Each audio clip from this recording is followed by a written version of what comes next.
You already know. Listen, it's Tuesday. You know what that means. Everybody, do it with me. Tuesday Toaster Talks. So, I've actually recorded this video a couple times because I'm not really sure what direction to go in, what to really share or talk about. But we are going to be talking about a toxic relationship, and how I got out of mine. And I feel like there's I recorded things that happened in the relationship, and I recorded things that were said to me, and behaviors and patterns and all this different stuff. But I think the last thing that really got me out of this relationship is the last thing that had happened. So I think I'm just gonna talk about that. But a little backstory: I met this person who will remain nameless out of respect for this individual. I was unhealthy. I was in a horrible mindset.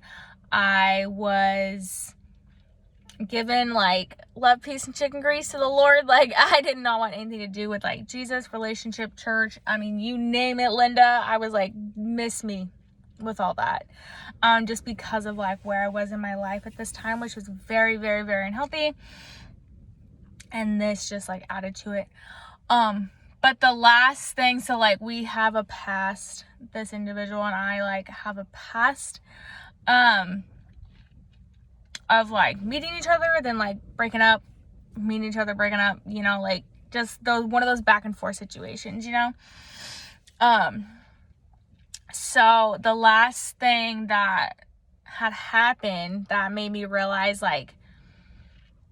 Kylie, this is what you are choosing to be with if you choose to continue to go down this road.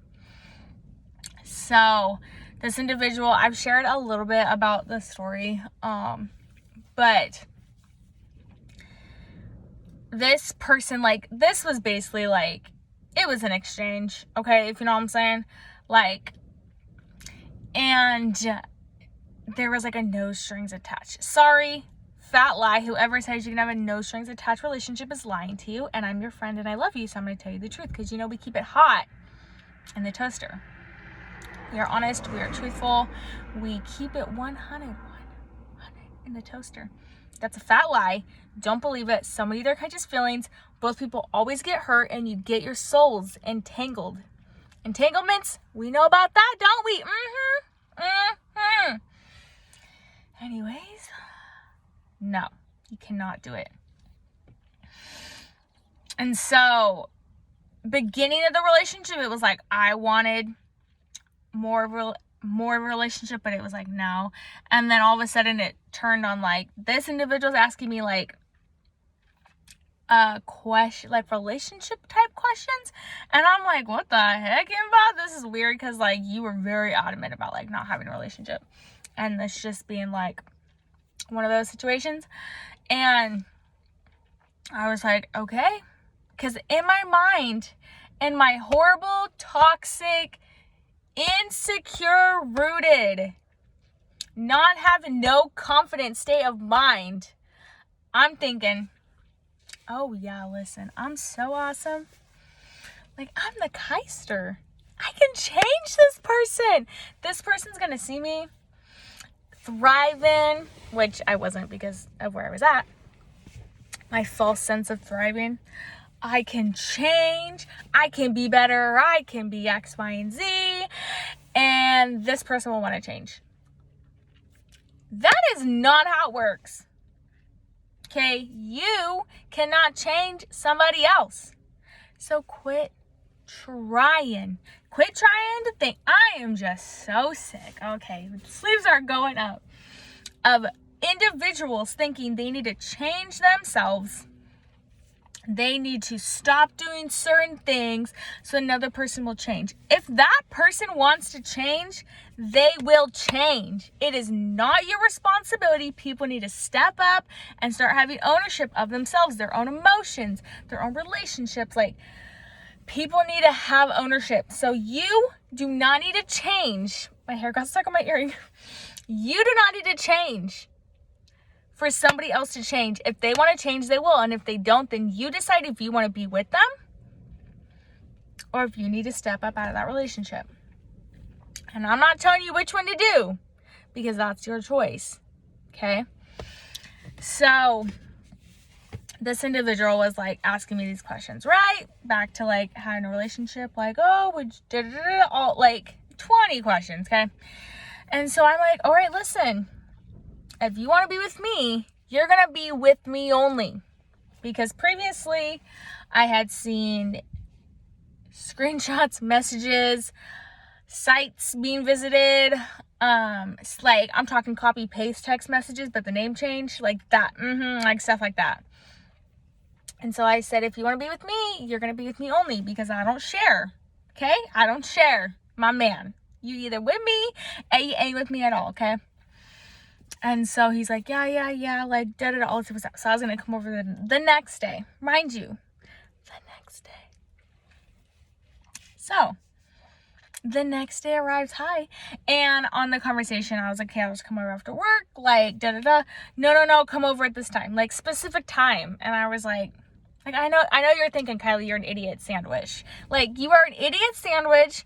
You should have known at that time. But listen, there's grace for people because when we're in something, sometimes we don't realize what it is. You know what I'm saying? Like, we don't realize how toxic it is. So I was like, okay. But in my mind, I was like, nah. Because I was like, oh, I need to sleep. Like, I have work. I need to sleep. And I was like, suspicious. Because, like, I'm pretty sure you don't sleep at all. Like, I'll be knowing. So I was like, okay. You know, he's asking questions about wanting to be in a relationship. Maybe he's trying to get better sleep. Like, maybe he's trying to No. Kylie, you stupid. He wasn't doing any of that. So I go over, or I come back from work and I shower and I like go over there. So I'm like, I call in text like, hey, I'm on my way. Do you want me to grab anything on the way over? Like, you know, just being nice. I'm like helping. And no text back. Sorry, I forgot my chopsticks on my lips. Y'all are just so chapped and I'm so sorry if you see them.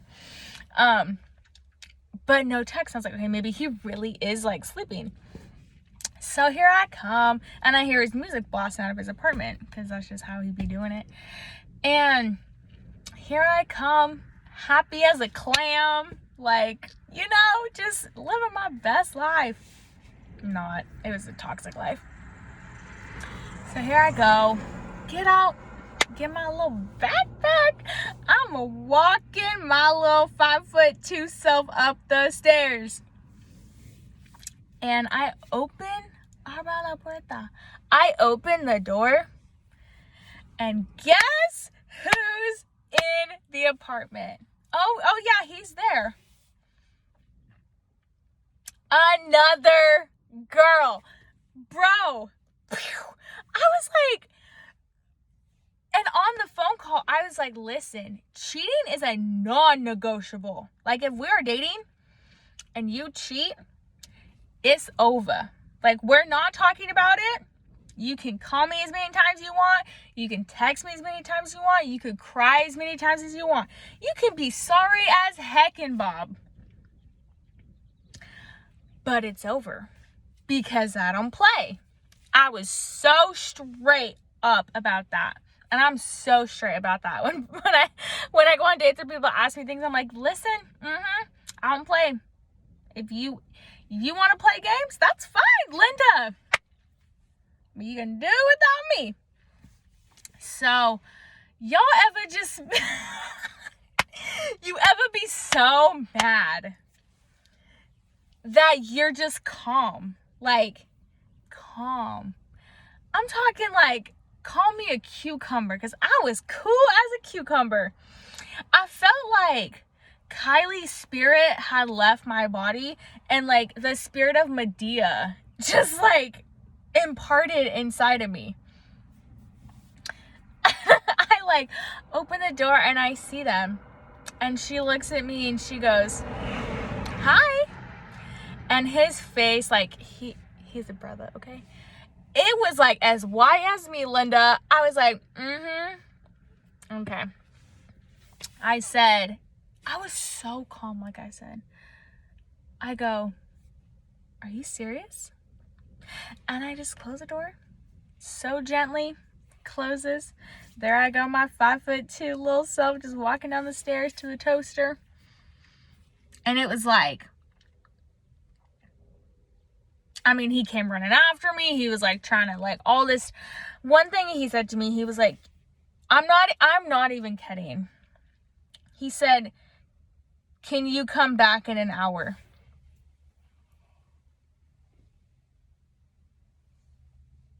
I said, I know, right? Who the heck in Bob says that? Bro, I just caught you cheating on me, and you asked me to come back in an hour? Yeah, it's a no from me, dog. Like, it's a no from me, dog. And was like, I want to take you out to breakfast. And I was like, well, I'm sure she's hungry. She probably worked up an appetite, you know what I'm saying? Like, she probably needs some food. Like, you can actually just, like, take her out and, like, feed her. Because she's probably hungry. And I was just like, no. So, whatever, I finally, like, he was not letting me leave. And I was so proud, actually, looking back. Because I was so calm. I was like, nope. I said, please let go of my door. Please let go of my door. Please let me get inside my car. Like, I was really calm. And y'all know I was a Lord, because, child, and I'm not even mad at her, because it's not about that. Like, she is just, she got caught in the crosshairs, I guess, like, in a sense. You're the one who stepped out. And the thing is, like, you were already telling me to not come over at this time. So you're telling me that your cheating was premeditated? Like, you already had it planned that this little sister was going to come over. And it wasn't your family. It wasn't your cousin. It wasn't your mama. Okay, like, it was another chick. And that was, like, the moment. I mean, I could tell all, like, different stories of everything that happened. But, like, that was the moment that pain taught me something. And pain is a great teacher. It really is. And I know, like, you guys know my faith is everything to me. Like, I've struggled with my faith. But, like, a couple years ago, like, there's the whole situation, if you want to know that. But, like, my faith is everything to me. And I know that even though I was messing around, I was not in a healthy place, like, the grace of God, y'all, the grace of God is something that you cannot tell me does not exist, because I have personally lived this life. I personally lived that this was God saying, not like, he wasn't like, Kylie, this is, not that he sounds like that, but what I'm saying is, like, he was showing me that this is going to be your life if you choose to continue to go down this path and entertain this relationship. And after that, it was like, something just changed in me. And it's because, like, I had endured so much in this relationship. I had gone through so much. I had lied to people. I know. My grades slipped. I was sacrificing so much and, like, putting off so much of my life for somebody who didn't value or care or respect or give it back. And we don't know when we're in toxic relationships until sometimes it's too late, or we get hurt or, like, slammed in the face with, like, him cheating on you, and, like, not even 24 hours after a conversation when you told him that that's your biggest non-negotiable. But, like, that's just my story. So after that, like, that's why I'm so passionate about, like, people doing relationships the right way and letting people know that they can have confidence, and, like, having standards and morals is not just a biblical thing, you know what I'm saying? Like, yes, there are things like that align with that, like in my life, but having self-worth and values and having your non-negotiables does not make you a prude, okay? It means you're mature. And don't ever let somebody tell you that, because it's your life. It is your dang life. Like, on the way driving out here, I passed a graveyard, and I always get humbled every time I pass a graveyard, because I just think of, like, one, how much I'm graced with life and to live, and two, like, how much potential, like, is buried there. You know what I'm saying? Like, did those people, like, truly, like, live their life? Like, did they do the things that scared them? Did they live out their dreams? Were they unapologetically themselves? Like, have those standards and don't let nobody tell you otherwise. Like, I know I've really, like, grown and, like, had a glow up this year, whatever the heck and Bob you want to call it. But it's because I took back my power and I took back my self-worth, and I realized that I'm not a doormat, and you don't get to walk all over me, and you don't get to tell me how to run my life, and you don't get to tell me to do these things. And yeah, I still have insecurities, and yeah, I still have things that, like, I'm dealing with, but it's because of, like, that day that, like, really projected me into, like, realizing, like, my self-value and, like, my self-worth. And you, I'm talking to you. You don't put up with other people's crap. Okay, like, you have to know who you are and what you want out of life. And if people don't align with that, it's not that you have to hate them, because we don't hate here. This is Toaster Talks, where we love everybody. I'm just talking about, like, they don't get to earn you. Your time is the most valuable asset that you have. You don't get a return on it. You don't get to rewind the clock and, like, grab time back. Like, no. No, Linda. Your time is your time, and you invest it, and people earn your time. People earn your respect. People earn your trust. It's not something you just go out and give out for free and hope that everybody's just gonna love it and take it, because people take advantage of it and people will use you. So, when it comes to toxic relationships, sometimes we don't know we're in them. And that's why it's so crucial to have accountability. And that's why it's so crucial to have mentors and people that can speak life, that know you, and have the space to be honest and to be real and to be straight up, that you're not going to get offended at. And so we're all going to get offended about things. But if you have trusted people in your life that you have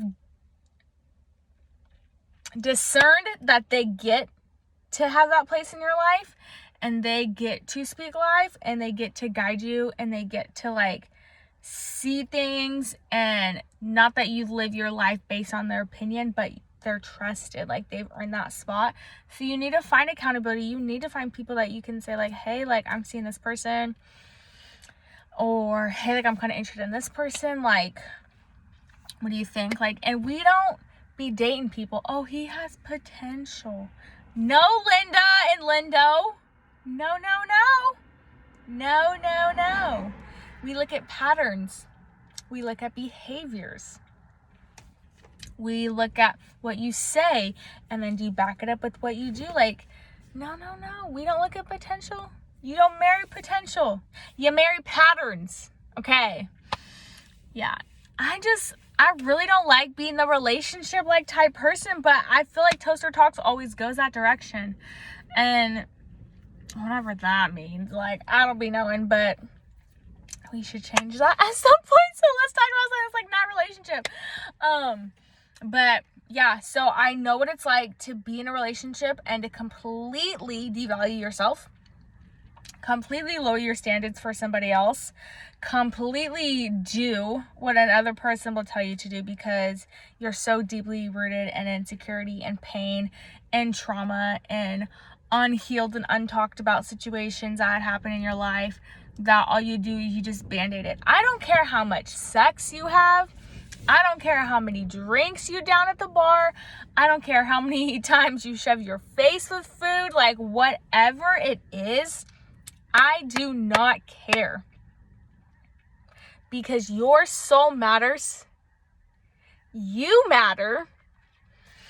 And having that self-respect and having that self-value and being healed. Like, I'm not just talking healing in like your body physically, but I'm talking mentally, emotionally, spiritually, like even in like sexually. Like, if you, okay, I don't want to touch that. Let's not touch that. But in the areas like of your life, like, you have to have healing and you have to become a whole person and you have to truly self-develop and deal with yourself. And I'll say it again, and I keep saying it every toaster talk, that this is the year that we deal with our stuff. You know what I'm saying?